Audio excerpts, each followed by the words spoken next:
नाशिकमध्ये 19 वर्षीय युवतीला प्रेमाच्या जाळ्यात ओढून तिच्यावर मुस्लिम धर्म स्वीकारण्यासाठी बळजबरी करत वारंवार अत्याचार केल्याची खळबळजनक घटना उघडकीस आली आहे। तरुणीच्या तक्रारीवरून नाशिकच्या इगतपुरी पोलिसात गुन्हा दाखल करण्यात आलाय। त्यानंतर पुढच्या 4 तासांमध्येच पोलिसांनी संशयित तरुणाला ताब्यातही घेतलंय। मुस्तफा सलीम शेख असं संशयित तरुणाचं नाव असून तो नाशिकच्या शालिमार येथील कपड्याच्या दुकानात सेल्समनचे काम करतो। रामनगर पेठ रोड या ठिकाणी तो राहतो। त्याच्या विरोधात पीडित तरुणी अल्पवयीन असल्यानं पॉस्को अंतर्गत गुन्हा दाखल करण्यात आला। संशयित आरोपीने पीडितेला लग्न करण्यासाठी तसेच धर्मांतरासाठी धमकी दिली होती। 12 डिसेंबर 2025 व 6 जानेवारी 2026 ला नाशिकमधील कपालेश्वर मंदिर परिसरात त्यानं तरुणीला बोलावलं। यावेळी न आल्यास माझ्या मामाला सांगून तुझ्या सर्व कुटुंबाला ठार करेल अशी धमकी देण्यात आली।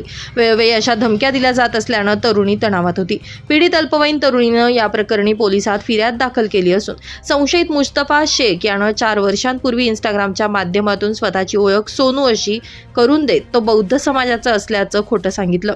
मात्र काही काळानंतर त्याचे खरे नाव मुस्तफा शेख असल्याचं आणि तो मुस्लिम समाजाचा असल्याचा उलगडा झाला। त्याने पीडितेवर धर्मांतर करण्यासाठी प्रचंड दबाव टाकला होता। या सर्व प्रकारामुळे पीडित युवती मानसिक दबावाखाली होती।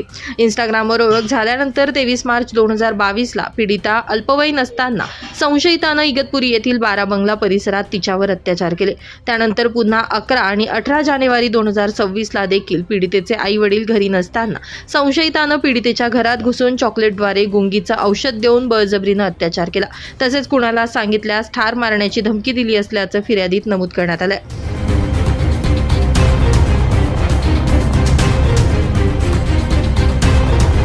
ब्युरो रिपोर्ट, नाशिक माझा न्यूज, इगतपुरी।